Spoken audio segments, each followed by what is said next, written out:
Selamat malam, sahabat Petra yang dikasihi Tuhan.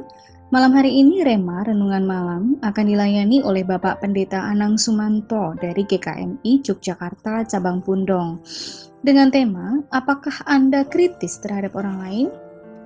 Yang diambil dari Bilangan 12 ayat 11. Mari sahabat Petra, kita menyiapkan hati untuk mendengarkan dan merenungkan firman Tuhan. Selamat bersekutu, Tuhan Yesus memberkati. Selamat malam sahabat Petra yang kasih Tuhan. Kita akan mendengarkan renungan Rema pada malam hari ini. Namun sebelumnya, mari kita berdoa. Tuhan Yesus, kami rindu bersekutu denganmu. Tuhan, tuntun kami mendapat penyertaan Tuhan di dalam perenungan malam hari ini. Terima kasih Yesus, kami serahkan ke dalam tangan-Mu hidup kami. Amin. Sahabat Petra yang dikasihi Tuhan, tema Rema pada malam hari ini adalah apakah Anda kritis terhadap orang lain?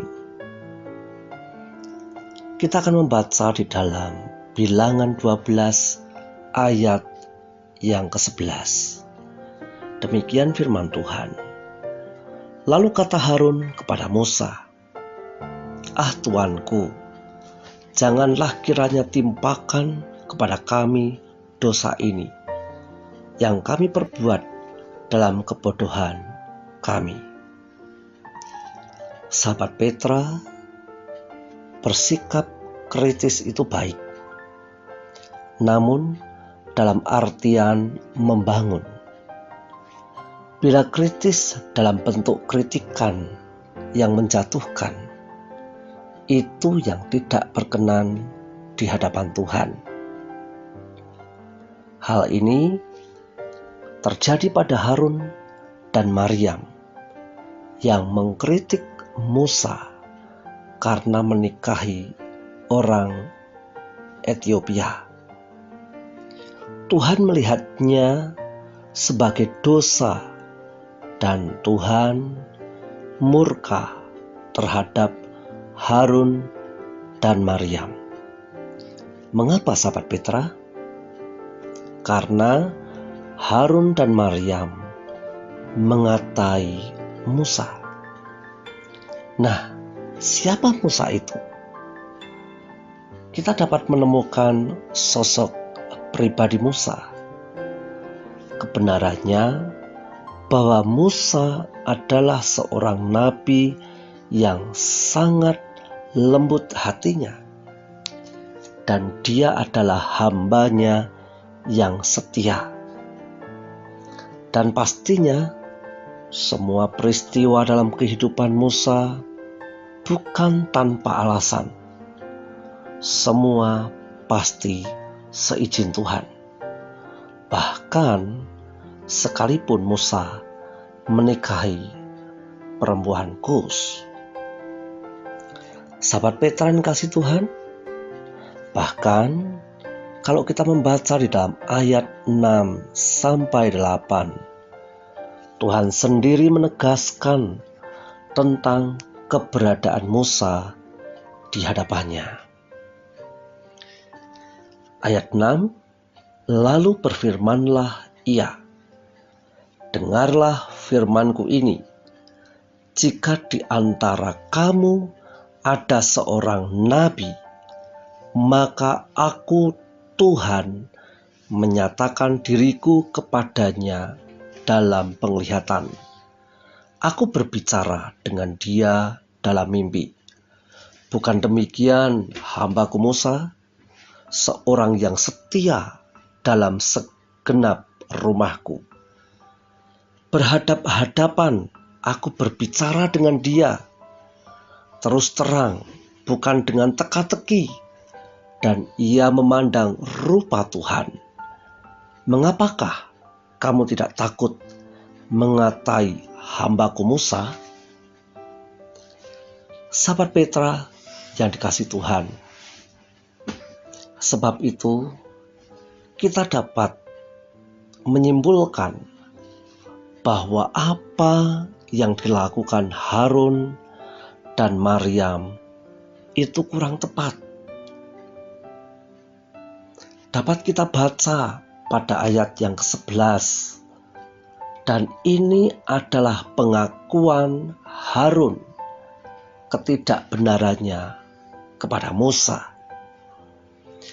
Lalu kata Harun kepada Musa, "Ah, Tuanku, janganlah kiranya timpakan kepada kami dosa ini yang kami perbuat dalam kebodohan kami."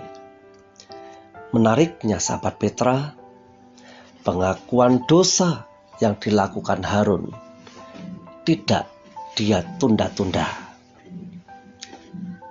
Kita dapat belajar bahwa Tuhan dapat mencelikkan kita akan dosa-dosa kita melalui berita Injil, bahwa kita berdosa dan telah kehilangan kemuliaan Allah. Maka Allah turun ke dunia menjadi Mesias yang kita imani, yaitu Yesus Kristus. Dia memberikan nyawanya bagi kita supaya kita tidak binasa, melainkan beroleh hidup yang kekal. Segeralah kita bertobat, segeralah kita mengaku dosa, segeralah terima Yesus Kristus, berita Injil, dan kita akan mendapatkan pemulihan dari Tuhan. Sahabat Petra yang kasih Tuhan, jadi mengkritisi orang akan menjadi tidak tepat apabila yang pertama, buru-buru menilai orang lain itu salah, dan hal ini bisa berakibat orang itu menghakimi. Yang kedua, tidak mencari kehendak Tuhan terlebih dahulu. Semuanya berdasarkan pada pengertian manusia, sehingga pendapatnya itu yang dianggap paling benar. Yang ketiga, tidak menghormati hambanya. Memang Musa adalah manusia biasa, namun dia adalah hambanya yang dipakainya. Dia adalah pemimpin yang dipilih Tuhan untuk bangsa Israel keluar dari tanah Mesir. Sebab itu perlunya kita berhati-hati berbicara, terlebih kepada siapa lawan bicara kita. Hormatilah hamba-hambanya yang setia dalam mewartakan kebenarannya. Sahabat Petra yang kasih Tuhan, jadi bagaimana dengan kita? Kritis dalam membangun anggota tubuh Kristus itu diperlukan. Sebab itu, yang pertama, bersikaplah bijaksana, penuh dengan kebenaran dan kuasa Roh-Nya. Yang kedua, jadilah pendengar dan pelaku firman-Nya, bukan seperti penonton dan pengkritik saja tanpa berbuat apa-apa. Yang ketiga, saling menumbuhkan dalam hal iman, kasih, dan pengharapan. Sebab murid Kristus diutus untuk menjadi garam dan terang dunia, atau surat Kristus yang terbuka. Sahabat Petra yang kasih Tuhan, kiranya kita diberkati pada renungan malam hari ini. Tuhan memberikan hikmat kepada kita, dan hikmat itu dipakai untuk membangun anggota tubuh Kristus yang baik. Tuhan Yesus memberkati kita. Amin. Mari kita berdoa meminta pertolongan Tuhan bahwa kita dipakai oleh Dia. Terima kasih Tuhan, kami bersyukur atas pertolongan-Mu. Kami ingin melakukan yang terbaik di hadapan Tuhan dalam berbicara, dalam sikap tingkah laku kami, dan bahkan kami mau menjadi pelaku firman-Mu. Tuhan memberikan kepandaian, pengertian, hikmat, pengetahuan kepada kami untuk membangun tubuh Kristus. Dan Tuhan utus kami di tengah-tengah dunia untuk menjadi surat yang terbuka. Sebab itu Tuhan, cerahkan hidup kami, bukakan semua pikiran kami. Bila ada sesuatu yang tidak benar di hadapan-Mu, kami mengaku dosa dan segera memperbaiki diri. Terima kasih, kami ingin jadi murid Kristus yang lemah lembut dan setia. Dalam Kristus Yesus kami berdoa. Amin.